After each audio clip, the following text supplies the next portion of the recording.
अस्सलाम वालेकुम गाइस, कैसे हैं आप लोग। आज हम इस पूरे चैप्टर के जो अब तक हमने चीज़ें पढ़ ली हैं उससे रिलेटेड कुछ प्रैक्टिस प्रॉब्लम करने वाले हैं, यानी कुछ न्यूमेरिकल्स करने वाले हैं जो कि पेपर में अक्सर पूछ ले जाते हैं स्टूडेंट से। तो भाई पहला न्यूमेरिकल है जिसमें हमसे पूछा जा रहा है find the surface area of the sphere. एक स्फीयर जो कि एक बॉल या फुटबॉल जो आपने देखी होगी अपनी डेली लाइफ में, वो एक स्फीयर के टाइप का कहलाता है, राइट, स्फेरिकल इन शेप। जैसे फॉर एग्जाम्पल अगर मैं 2 डायमेंशन में ड्रॉ कर रहा हूँ तो बज़ाहिर तो आपको ये क्या दिख रहा होगा, सर्कल दिख रहा होगा ना, क्योंकि ये 2 डायमेंशन में, एक्चुअल में 2 डायमेंशन में नहीं है बल्कि ये स्फेयर है, राइट, एक बॉल की तरह है, बॉल नुमा है। तो आपने करना क्या है, आपने करना ये है इसका सरफेस एरिया निकालना है कि इसका सरफेस एरिया कितना है, राइट, कि एरिया कितना है। ओके, तो भाई इसके सरफेस एरिया के निकालने का फॉर्मूला जो है वो है 4 पाई आर स्क्वायर। ये सरफेस एरिया का फॉर्मूला है। किसके सरफेस एरिया? ये है स्फेयर के सरफेस एरिया का फार्मूला, राइट। यकीनन आपके जहन में ये सवाल आ रहा होगा कि भाई ये फार्मूला आया कहाँ से, और यकीनन हम इसकी डिटेल में नहीं जा सकते क्योंकि इसकी डिटेल में हम जब भी जाएंगे जब हम स्फेरिकल कोऑर्डिनेट और कैलकुलस वगैरह पढ़ लेंगे, तभी हम ये फार्मूला वहाँ से ड्राइव कर सकते हैं। अदरवाइज़ ये अभी आप मैट्रिक के कोर्स में ये चीज़ें नहीं डिस्कस की जाती। तो फिलहाल आप ये फार्मूला देख लो कि भाई हम इस फार्मूले के थ्रू इसको सॉल्व करने वाले हैं। इसमें कौन सी चीज़ क्या है ये मैं आपको बता देता हूँ। 4 इसमें एक कांस्टेंट नंबर है, पाई डेटा अगर हम बना लेते हैं इसमें तो भाई पाई की जो वैल्यू है ये कांस्टेंट वैल्यू होती है 3.142 सो ऑन। ये इरेशनल नंबर है, चलता रहता है, लेकिन मैंने 3 डिजिट के बाद इसको रोक दिया, राइट। तो पाई की वैल्यू पे भी हम सेपरेट वीडियो में बात कर लेंगे कि भाई पाई की वैल्यू क्या होती है, कैसे आती है। वैसे तो आमतौर पे एक स्फेयर होता है, स्फेयर का ये जो होता है जिसे आमतौर पे डायमीटर कहते हैं, और ये जो होता है इसको हम कहते हैं सरकमफेरेंस। तो भाई सरकमफेरेंस को एस से डिनोट कर रहा हूँ और डायमीटर को डी से। तो जब हम इन दोनों को डिवाइड करा देते हैं तो हमें मिलती है पाई की वैल्यू, जो कि कुछ लगभग 3.142 होती है। इसके ऊपर डिटेल में बात करेंगे किसी वीडियो में किसी दिन, राइट। फिलहाल आप ये वैल्यू याद कर लेना कि 3.142 पाई की वैल्यू होती है। Okay, radius of the sphere हमें दिया हुआ है कितना, 0.20 सेंटीमीटर। ओके, रेडियस कितना है, 0.20 सेंटीमीटर। ओके, और आपने मालूम क्या करना है, सरफेस एरिया, सरफेस एरिया। तो इसके आगे आ जाता है क्वेश्चन मार्क। आपने करना कुछ भी नहीं है, सिंपली वैल्यूज़ को उठाकर इस फॉर्मूले में पुट कर देना है। 4 पाई की वैल्यू क्या है, 3.142 मल्टीप्लाई बाय आर की वैल्यू कितनी दी हुई है आपको, 0.20 सेंटीमीटर। ओके, यूनिट भी इसके साथ रख देते हैं, सेंटीमीटर स्क्वायर। ओके, यकीनन ये स्क्वायर इस सेंटीमीटर के ऊपर भी आ जाएगा और इस वैल्यू के ऊपर भी आ जाएगा। बॉडमेस रूल के हिसाब से इसको सॉल्व करेंगे, पहले स्क्वायर करेंगे, फिर इसके साथ मल्टीप्लाई, देन इसके साथ मल्टीप्लाई, और जो आंसर आएगा उसको लिख देंगे। मैं कैलकुलेट कर लेता हूँ आंसर क्या आया।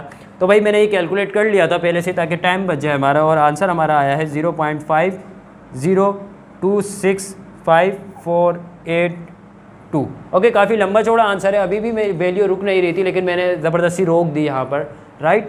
तो भाई अब मुझे क्या करना है, अब मुझे यकीनन वो जो मैंने लास्ट वीडियो में पढ़ा था राउंड ऑफ, मुझे यकीनन राउंड ऑफ करके आंसर निकालना है। तो भाई 2 5 से छोटा है तो इसको तो ऐसे ही रिमूव कर दो। फिर क्या बचा, अच्छा हाँ, एक और चीज़, सेंटीमीटर का स्क्वायर आ गया। तो भाई सेंटीमीटर स्क्वायर, क्योंकि एरिया का यूनिट जो होता है वो यूनिट स्क्वायर होता है, यानी इस वक्त यूनिट हमारा सेंटीमीटर है तो सेंटीमीटर स्क्वायर। अच्छा, फिर क्या करना है, आपने 8 रिमूव करना है और 4 को मैं 1 प्लस करके 5 कर देना है। फिर आपने ये 5 रिमूव करना है और 5 रिमूव करने के बाद ये इवन ऑड नंबर था तो इसमें 1 प्लस कर देना है।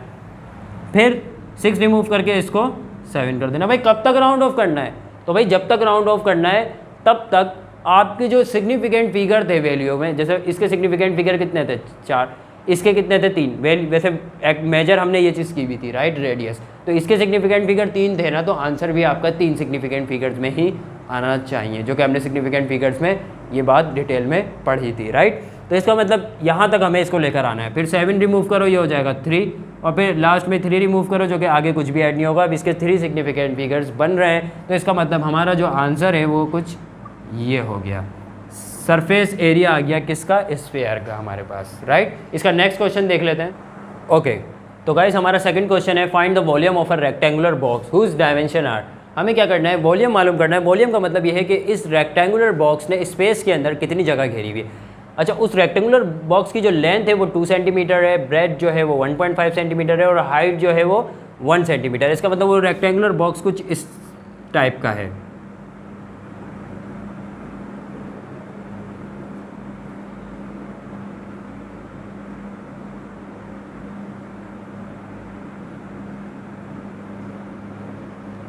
कुछ इस टाइप का है। ये जो लेंथ है, लेट्स से ये हाइट जो है आपकी ये 1 सेंटीमीटर है, और ये जो लेंथ है ये है 2 सेंटीमीटर, 2.00 मैंने 2 लिख दिया फिलहाल, राइट। और ये जो लेंथ है ये है 1.5 सेंटीमीटर, राइट।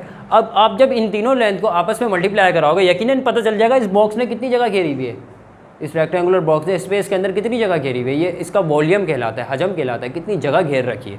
तो भाई सॉल्यूशन कर लेते हैं। और वॉल्यूम का फॉर्मूला क्या है आपके पास किसी रेक्टेंगुलर बॉक्स के लिए, length multiply by breadth multiply by height, इन तीनों को आपस में मल्टीप्लाई कर। तो भाई लेंथ हमारे पास कितनी है, लेंथ है हमारे पास 2.00 सेंटीमीटर, मल्टीप्लाई बाय ब्रेथ हमारे पास है 1.5 सेंटीमीटर, मल्टीप्लाई बाय और हाइट है 1 centimetre. Okay, centimetre multiply by centimetre multiply by centimetre, 3 times multiply हो रहा है सेंटीमीटर, तो इसका मतलब ये बन जाएगा centimetre cube. Okay, 2 multiply by 1.5 ये हो जाएगा 3, और फिर 3 मल्टीप्लाई बाय 1 ये हो जाएगा 3.00, राइट। तो हमारे पास कुछ ये आंसर आ गया ना, राइट। लेकिन हमें इसके अंदर 3 सिग्निफिकेंट फिगर्स मौजूद है, लेकिन हमें पता है कि इसके अंदर 3 है, इसके अंदर 2 है और इसके अंदर 1 सिग्निफिकेंट फिगर मौजूद है। इसका मतलब एक लेंथ को ऐसे स्केल से मेजर किया गया है जिसकी एक्यूरेसी सिर्फ उस सेंटीमीटर तक ही थी, सेंटीमीटर के बाद मिलीमीटर तक नहीं थी। इसकी मिलीमीटर की तक थी और इसकी मिलीमीटर से भी 10 गुना ज़्यादा एक्यूरेसी, प्रिसाइज वैल्यू थी, राइट। तो इसका मतलब इसके अंदर भी एक सिग्निफिकेंट फिगर होना चाहिए। तो इन 2 जीरो को हम यहाँ से रिमूव कर देंगे, तो ये जो आएगा हमारे पास वॉल्यूम आ जाएगा किसका, रेक्टेंगुलर बॉक्स का, राइट। इसका नेक्स्ट क्वेश्चन भी देख लेते हैं किस तरीके से सॉल्व होता है। ओके गाइस, तो इसका नेक्स्ट क्वेश्चन है भाई, a steel rod has a diameter of this, एक स्टील की रॉड है जिसका डायमीटर मेजर किया गया तो वो इतना निकला। आपने क्या करना है, इसको एक्सप्रेस करना है इसके डायमीटर को मिलीमीटर में एंड मीटर में। इसका मतलब इसकी स्केलिंग चेंज करनी है, राइट, जो कि हमने स्केलिंग के बारे में भी पढ़ा था, यूनिट कन्वर्जन किस तरीके से किए जाते हैं। तो भाई 2.5 सेंटीमीटर को पहले मिलीमीटर में लिखना है और फिर मीटर में लिखना है कि कितने मीटर और मिलीमीटर के बराबर है। ओके, तो सबसे पहले सेंटीमीटर को मिलीमीटर में लेकर आना है। अच्छा, सबसे उससे पहले आपको मैं बता दूं स्टील रॉड का डायमीटर क्या होता है। तो भाई लेट्स से ये एक स्टील की रॉड है, इसे हम थोड़ा जूम करके देख रहे हैं, लेट्स से मान के चलते हैं। तो इसकी जो ये लेंथ है ना, जो इसके सेंटर से पास हो रही है, सेंटर पॉइंट से ये लेंथ कहलाती है डायमीटर, जो कि मेजर की गई 2.52 सेंटीमीटर। अब आपने इसको मिलीमीटर में बताना है। आपको पता है जो आपके पास ग्रेजुएटेड स्केल होता है जिसे आप आम तौर पे यूज़ करते हो, उसके अंदर सेंटीमीटर्स की लाइंस होती हैं कुछ इस तरह, 0, 1, 2, 3, 4 सेंटीमीटर, और हर सेंटीमीटर की 2 लाइन के बीच, हर 2 लाइन के बीच 10-10 लाइनें मौजूद होती हैं, राइट। तो इसका मतलब जब आप 0 से 1 पे जाते हो और 1 से 2 पे जाते हो तो बीच में 10 लाइनें मिलेंगी आपको, और वो हर एक लाइन जो होती है बीच की, जो 10 लाइनों में से हर एक लाइन जो होती है वो 1 मिलीमीटर की लाइन होती है। तो इसका मतलब वो 10 लाइनें मिलकर 1 सेंटीमीटर की एक लाइन बना रही हैं, राइट। तो इसका मतलब ये हुआ कि आपको यहाँ से पता चल गया कि 1 सेंटीमीटर जो बराबर है 10 मिलीमीटर के।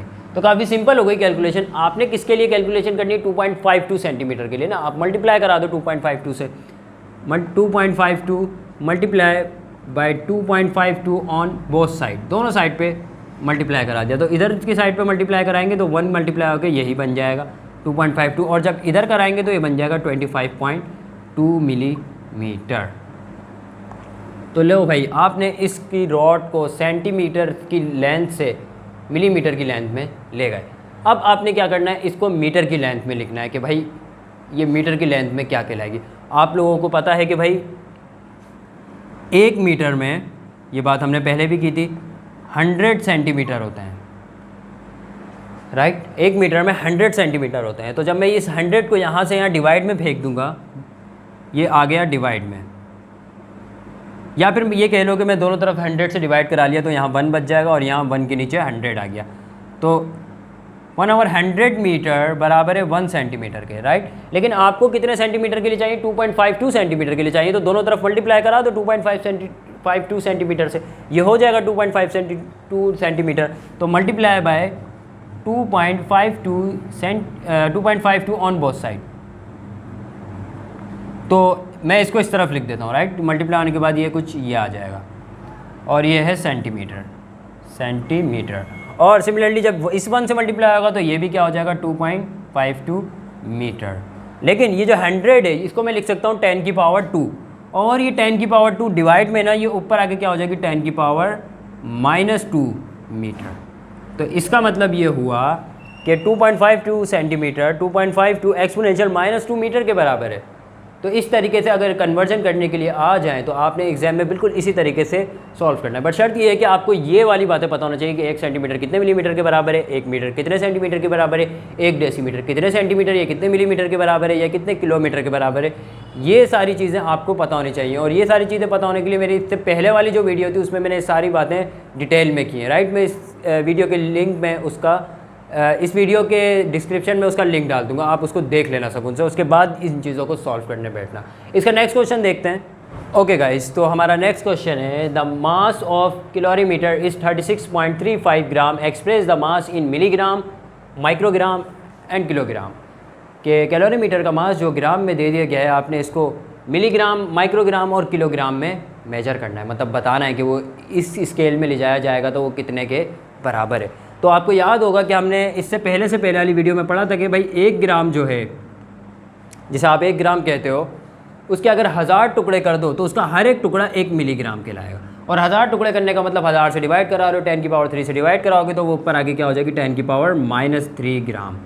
इसका मतलब 1 मिलीग्राम 10 की पावर -3 ग्राम के बराबर होगा। सिमिलरली अगर आप उसको 10 लाख टुकड़ों में तोड़ रहे हो, यानी 1 मिलियन टुकड़ों में, तो वो उसका हर एक टुकड़ा 1 माइक्रोग्राम कहलाएगा और वो 10 की पावर -6 ग्राम हो जाएगा, क्योंकि 10 की पावर 6 नीचे, ऊपर आके क्या हो जाएगा 10 की पावर -6। सिमिलरली अगर उसे 1 ग्राम को 1000 टुकड़ों में जोड़ रहे हो, इस बार डिवाइड नहीं कर रहे बल्कि जोड़ रहे हो, राइट, तो मल्टीप्लाई कर रहे हो ये कह लो, तो उस केस में 1000 से अगर मल्टीप्लाई कर रहे हो तो वो 1 kg बन जाएगा। इसका मतलब 1 ग्राम के 1000 टुकड़े मिलके 1 kg बना देते हैं। तो इसका मतलब मैं 1000 को लिख सकता हूँ 10 की पावर 3 ग्राम।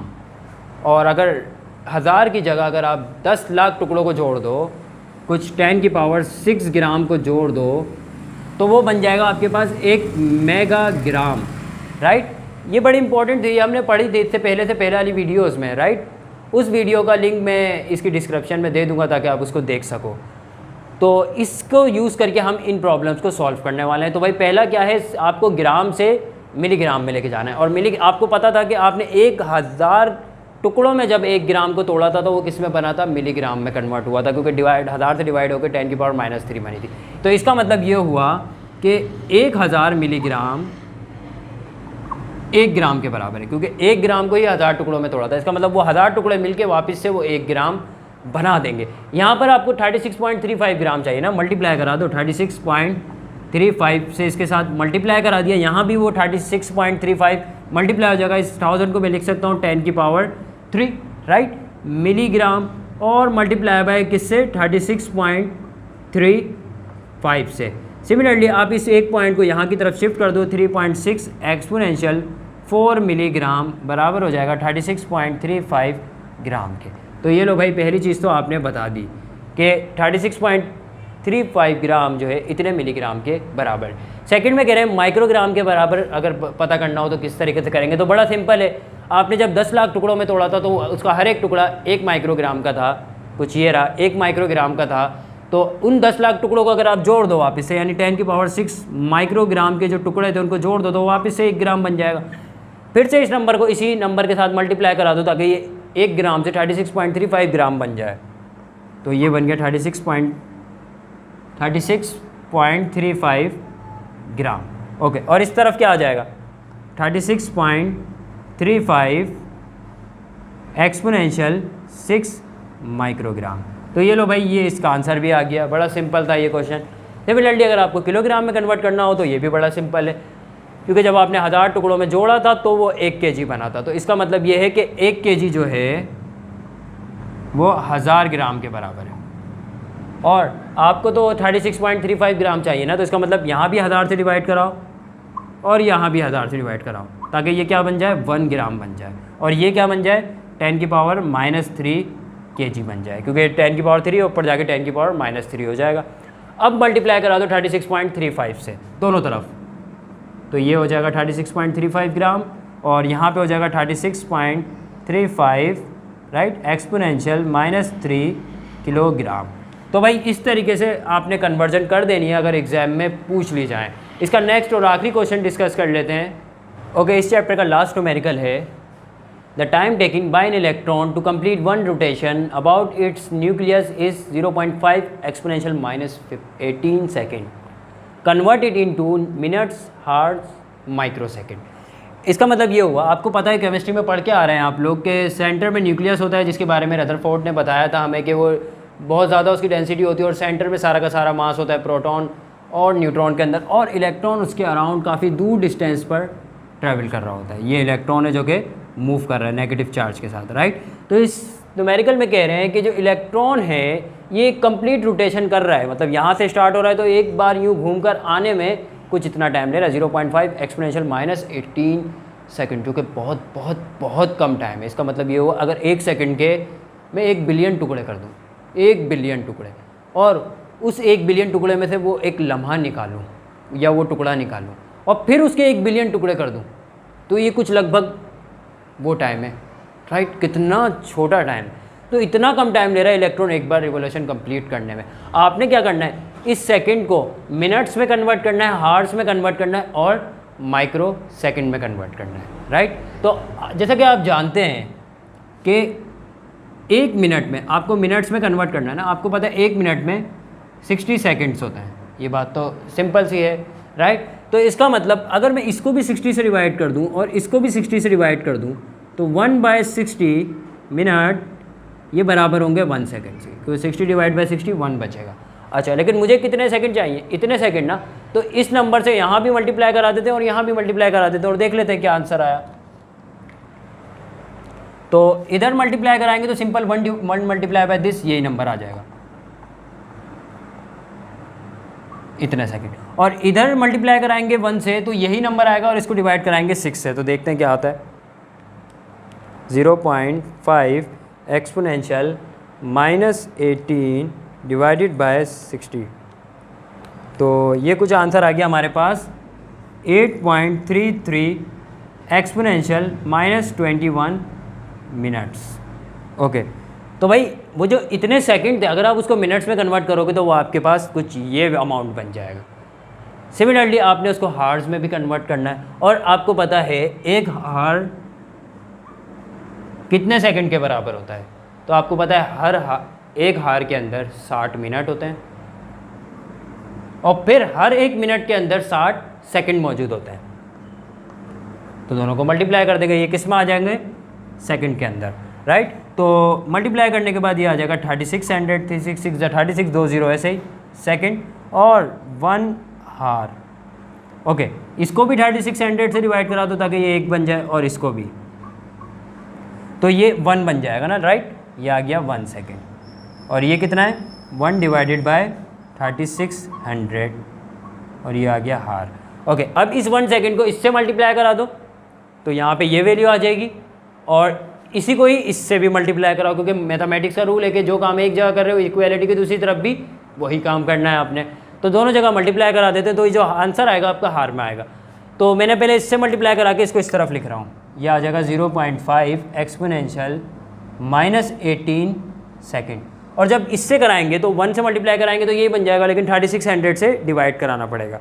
तो जो आंसर आया हमारा, इसको डिवाइड करा देते हैं 60 से, तो क्या बना आंसर 1.33389 एक्सपोनेंशियल माइनस 21 हार, सॉरी 22 आर, 22 लिखा हुआ है, 22 आर हो गया।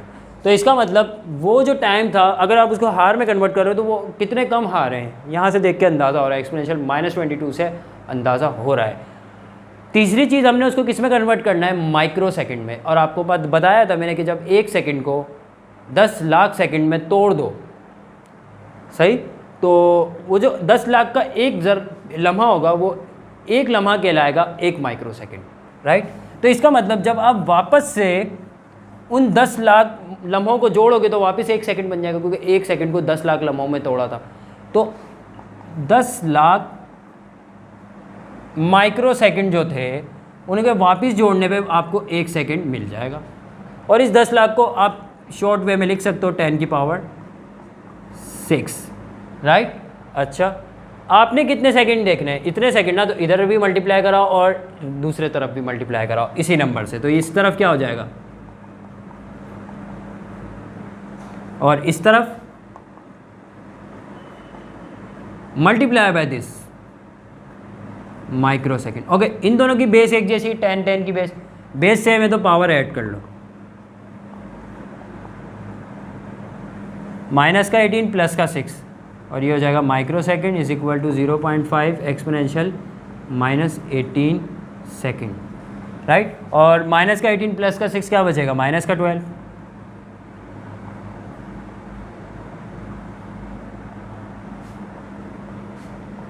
तो ये भाई आपका आंसर आ गया माइक्रो सेकंड के अंदर, राइट। और आप देख सकते हो कि माइक्रो सेकंड में भी कितनी कम वैल्यू है, क्योंकि ये वैल्यू है ही इतनी कम, ये सेकंड है ही इतने कम। तो भाई पेपर में अगर इस तरीके के सवाल पूछ ले जाएँ तो आपने इन्हीं ट्रिक्स को यूज़ करके इसी तरीके से उन क्वेश्चंस को सॉल्व करना है। वीडियो पसंद आने की सूरत में चैनल को सब्सक्राइब करना ना भूलिएगा। Thank you so much.